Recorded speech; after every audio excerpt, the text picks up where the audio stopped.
Hello, Uh, everyone. Welcome to our fourth day of the UNESCO Center for Peace Summer Program. We are delighted to have one of our STEM speakers here. Mr. Amar, please, Sebastian, you may continue with the interview. good morning. My Thank you. name is Sebastián Cartagena, and I have the pleasure to present Mr. Amar Garg. He's a professor with more of 43 years of experience, has also more of 44 years of research experience. He has published more than 125 researches and also has been able to present a dozen more researches all over the world.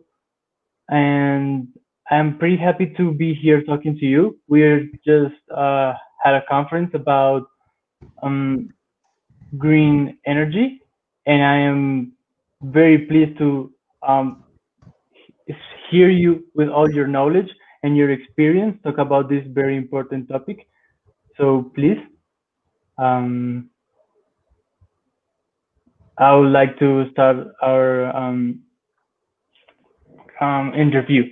So one of the questions that I first had when you were talking about this algae-based fuel, it was that starting with this algae-based fuel, how can you say it could at some point overcome the use of oil, maybe in cars or in a way that has a very, very, very large impact around the world?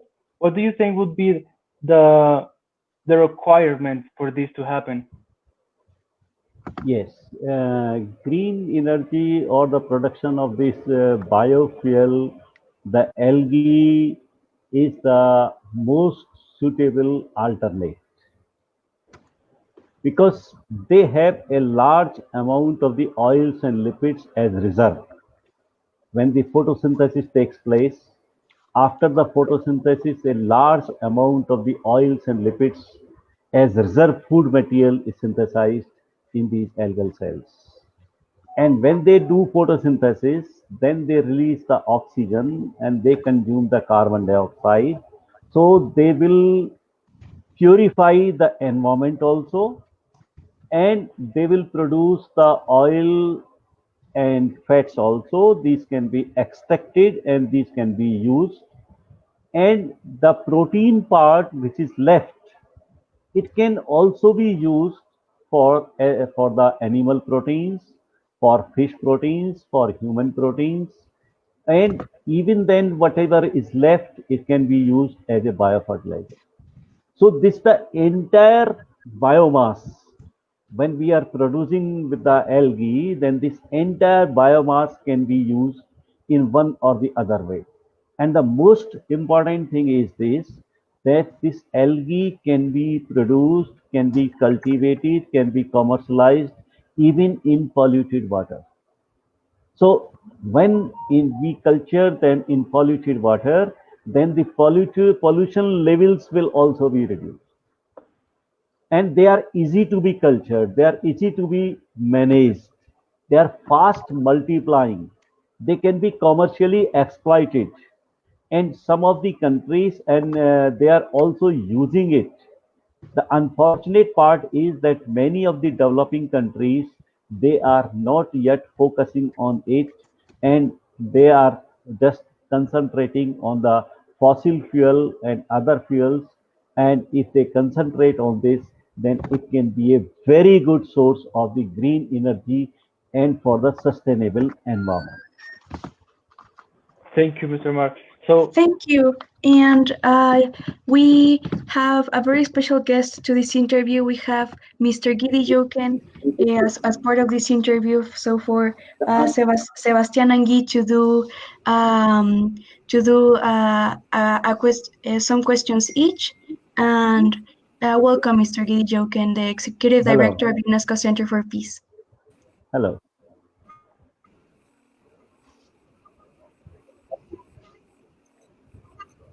Mr. Gidi Joken, are you with us?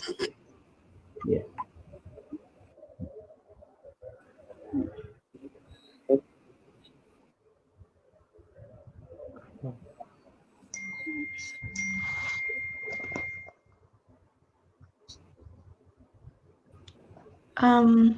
So if you want, Sebastian, for the meantime, you may continue with another question. Meanwhile, Gidi Joken is connected.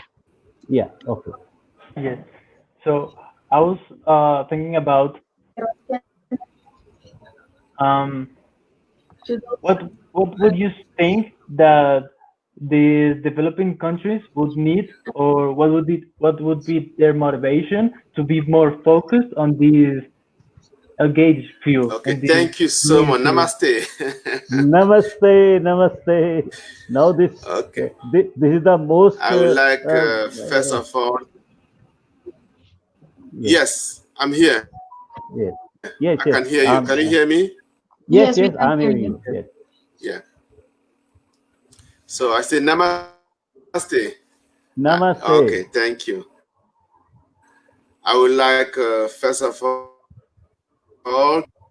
to thank you, Mr. Amar Thank you very Gag, much. My for pleasure. joining us this morning.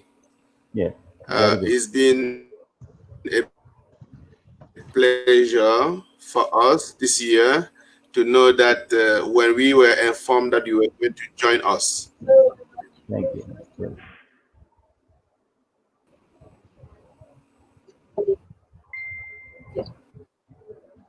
Okay. It's my pleasure too.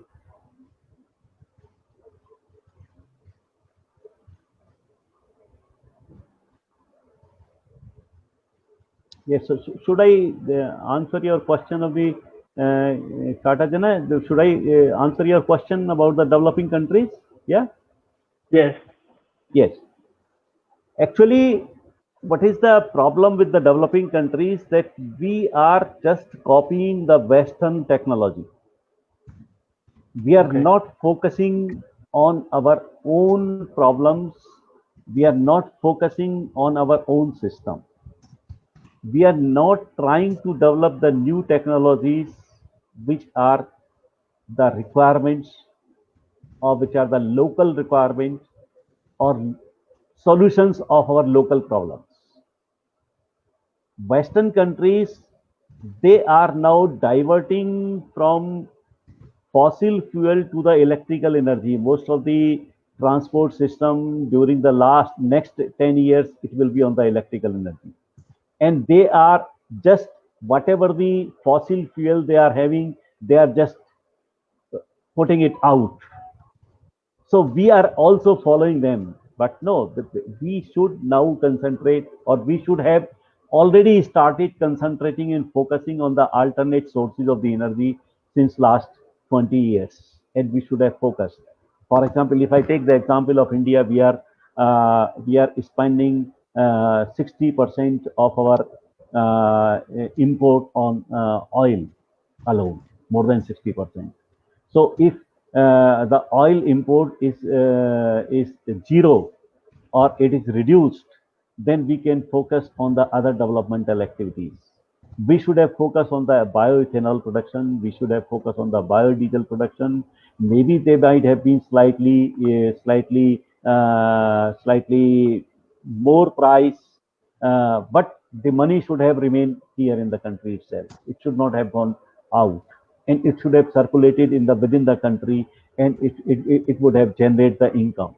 And slowly, as as the people or would have been used to it, then the process would have become cheaper and cheaper. The alternate sources of the energy, for example, we should have focus on the we should focus the entire world should focus on the solar energy. Entire world should focus on the biofuel, green energy. These are the two such sources which are which are cheaper and which are environment friendly. Now, many of the Western countries, they think that the nuclear energy is an alternative, but the nuclear energy is dangerous also at the same time. In Japan, we have seen that there was a leakage from the nuclear plant. So if there is a leakage, and such type of the accident can happen anytime, irrespective of the best security and safety measures. And if these type of the leakages happen, then they are very dangerous. They are not environment friendly. They are not eco friendly. So for the eco-friendly, for the peace of the world, for the conservation of the nature, we have to think about the balance between nature, health, and economy. And what we are doing, we are not making a balance. We are exploiting the nature for our own economy, or there for the economic war, and that is creating a imbalance between the nature, and the nature is creating the imbalance between your health. The best example of this century, I will say, is the coronavirus. So the thing is that the developing countries, they should focus on alternate sources of the energy like solar energy, wind energy, or green energy.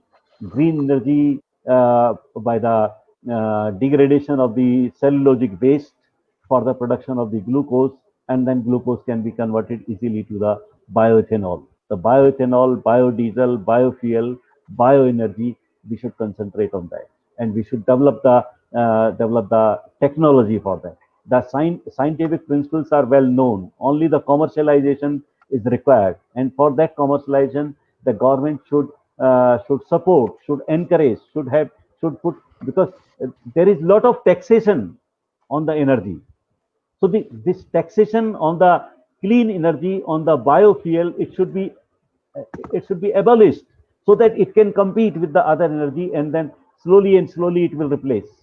That is my opinion, and opinion of the other environmental scientists, because being a sectional president of the environmental science of the Indian Science Congress also, it is my responsibility and duty to educate the people about the clean environment, about the rights of nature. If we all talk of our rights, human rights, women rights, children rights, civilian rights, this right, that right, but we don't talk about the rights of nature. And if we talk about the rights of nature, and if we focus on the rights of nature, that is the healthy soil, healthy water, healthy air. If we give these three things to the nature, then the nature will return us a lot of things. Our age will be double. Our age will be more than 150 years if we live in a pure air, pure water, and the clean air, and the clean and healthy soil. That is that is the thing. But we are polluting it, unfortunately. All right. Thank you. That was Yes, yes. very inspiring also, because I think that this coronavirus situation may also have an impact about what people think about nature. So I want to ask you, do you think this after this coronavirus situation goes by, and everything kind of normalizes, do you think people will have a better look at this egg-based field? Do you think after all this happens, they'll like focus more on the nature and work towards it? Yes, you have asked a very important question, which is very close to my heart, and I would love to answer it. Because you know that if we just focus and see that why and how this coronavirus has emerged, just we trace the history from 2003. In 2003, there was a virus, SARS and MERS. They also originated from China. Why they originated? They were originated because of the loss of biodiversity.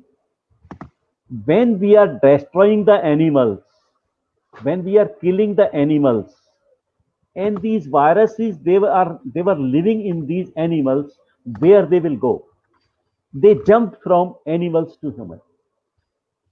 And this is the same history. If you see that in 2005, there was a research from the same Wuhan Institute of Virology, China.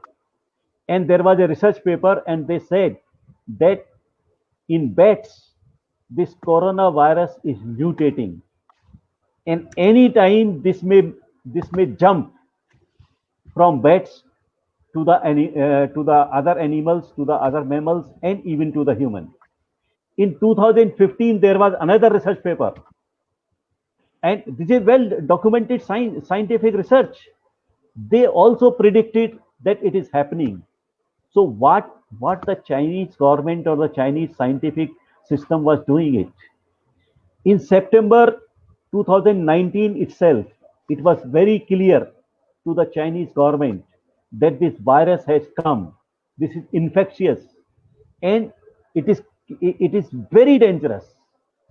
And by the mid of December, it was known to the Chinese government, to the Chinese scientists. There are the reports, there are the documented scientific literature that they gave the information to the Chinese government that this is a human to human transfer. Why China government did not stop the flights from and to Wuhan during the Christmas period? Had they stopped, and in Chinese New Year, you know that the Chinese New Year, it continues up to 31st of January. So during the Chinese New Year and during this Christmas period, there was a free flow of the people from Wuhan and to Wuhan, and that's why it is spread to the world. It could have been managed. It could have been managed.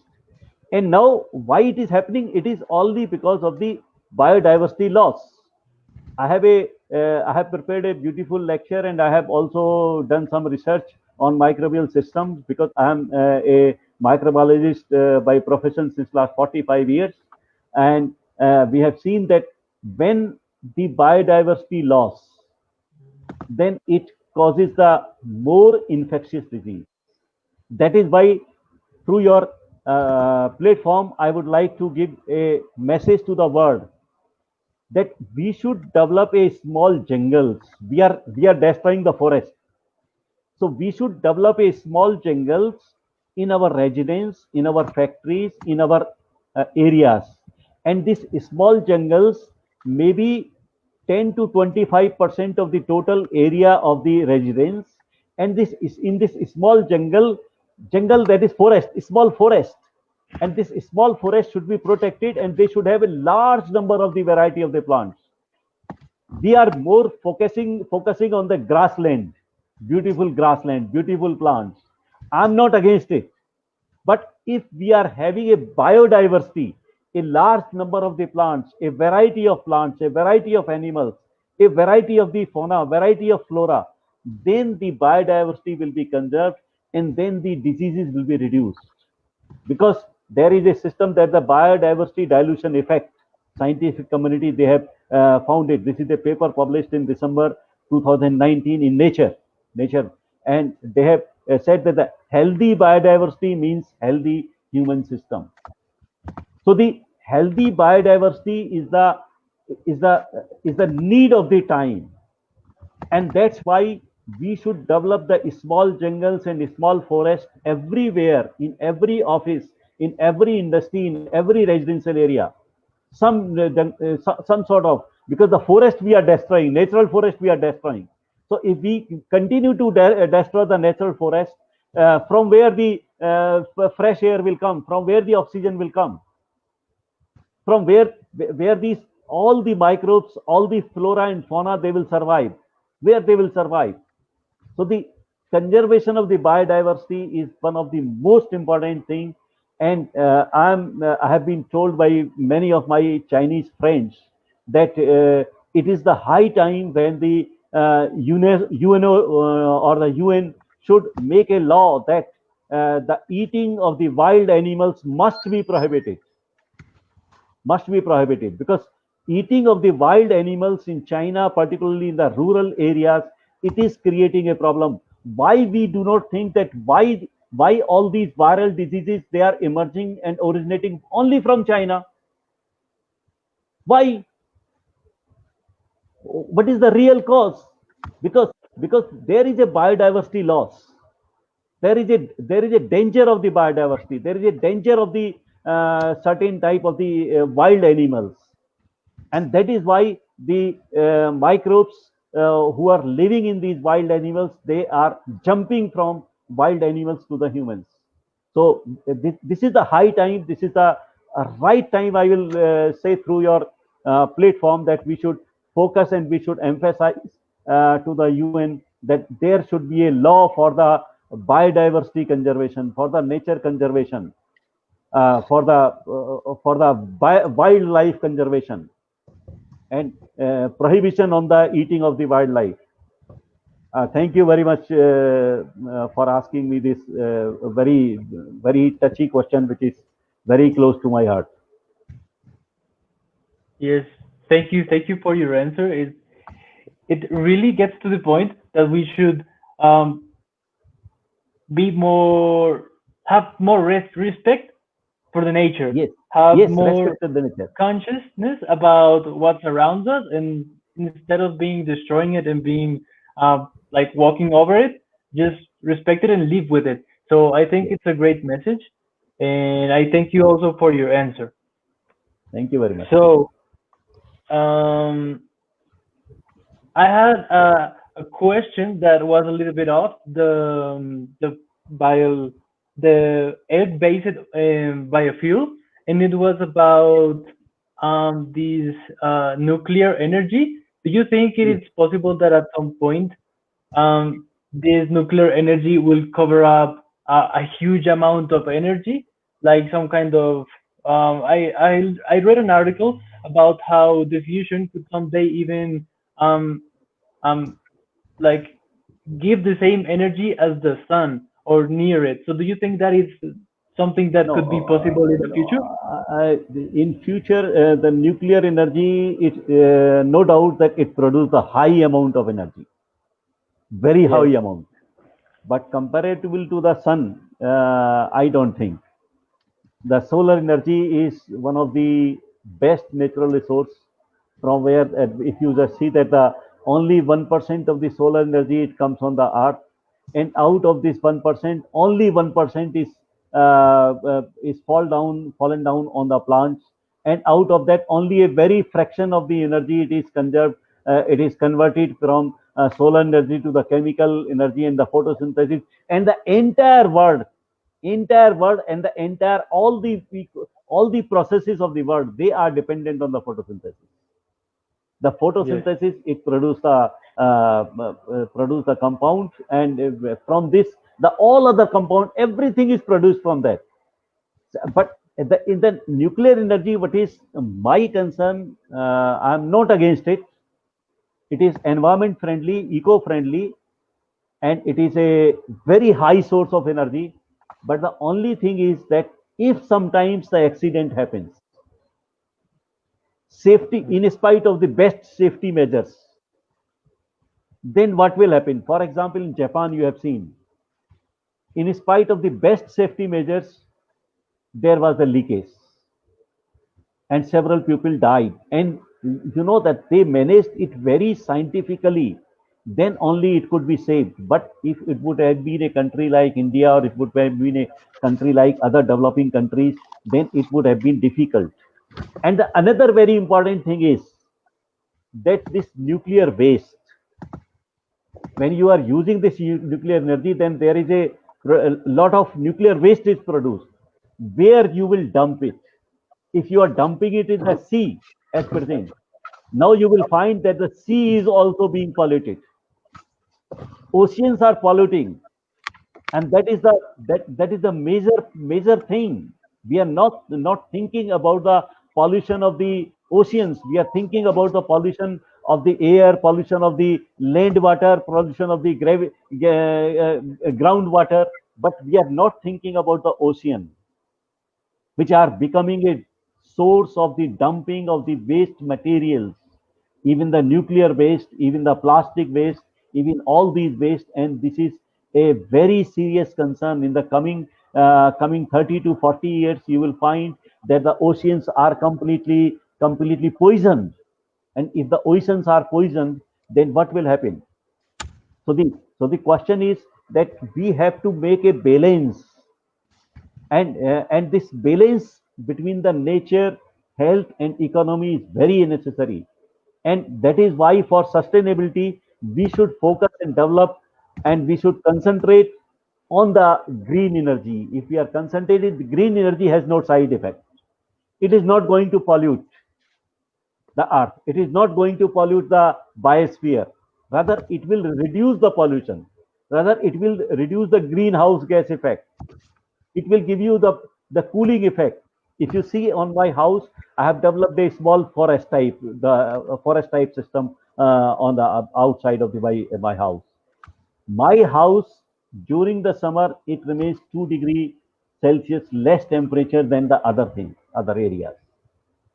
The some of the plantations, for example, neem plantation, Melia ajadiricta, people, bargad, these plants which are having the cooling effect, which are having the good photosynthetic effect, which are having the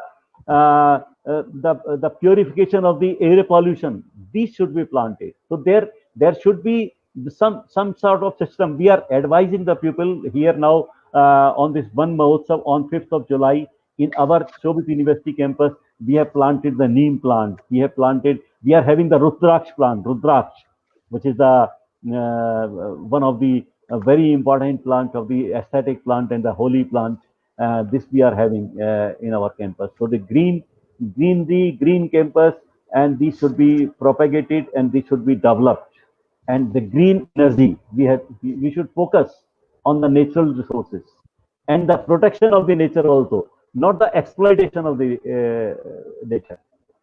The exploitation of the nature has to be stopped, has to be strictly enforced that the people should not exploit it. That is my opinion about the nuclear energy versus green energy. The green energy is better, although it is a slow process, not like that of the nuclear process, but it is sustainable and it is non-dangerous. It has no harmful effect. Right. Thank you, Mr. Amar. I think that those are very good points. That it's mostly sustainable and it's not dangerous. So I think it's a good point of view to view also the future. And talking this about the future, I would like to ask you our last question. That is about solar energy. I would like to know Yes. your point of view about how can solar energy be in the future, and maybe if it can be a space for improving, like the energy produced by only one cell of or one panel of solar energy. Do you think that percentage of energy can improve and make Yes. it even more Yes. better than it is? The as I discussed in my lecture also, that this solar cell, the only Yes, problem with the solar cell is the low efficiency. yes, If we are able to improve its efficiency, then this can solve much of our problems. Because of the low efficiency, what is happening, that we have to use a large area for production of this solar energy, and that is why the many of the people, for example, in the urban areas, in the city areas, this large land or the large area is not available, but the roofs are available. Some of the top roofs are available, or even now the gardening on the roofs is being now allowed. So the people, for example, if I compare with the Indian conditions, in India, actually the policy of, I'm not criticizing the government, but the policy is not attractive, I will say. Policy is not attractive in the sense, you are saying that we are giving 30% of the subsidy, but subsidy you are giving only for the online system, not for the offline system. And in online system, you have penalized some of the, you have empaneled some of the companies, and these companies are having the rates, and you buy our extra solar power or extra electricity at the rate of rupees 3 per unit. And if I and you sell our extra to the others at the rate of 8 rupees, or even to me you sell it at 8 rupees. That is something which is not understandable to me. That is it does not attract the person. And when it does not attract the person, that is why it is not being much used by the people, and it is not being uh, it is not being attracted, or the people are not attracted to it. So my suggestion to the government of India or the other thing is that there should be minimal difference between the production rate and the supply rate. Suppose you are buying our electricity at the rate of 3, then you supply us at the rate of 4. Then the people will be attracted to it, and then they will install these solar panels, and then it will become economically viable. So economical viability or the things should be worked out in the right manner. Very, very, very thank you, Mr. Amar. Thank I enjoy a lot this interview, learn a lot from you and your point of view that I think I can say I can share them. So I think it's a very good a message to the world and our viewers. So thank you again for your time and for your knowledge. So And message to the world from my side is that please recognize the rights of nature for healthy soil, healthy water, healthy air. If you give these three things to the nature, then the nature will return back to you. Make a balance between nature, health, and economy.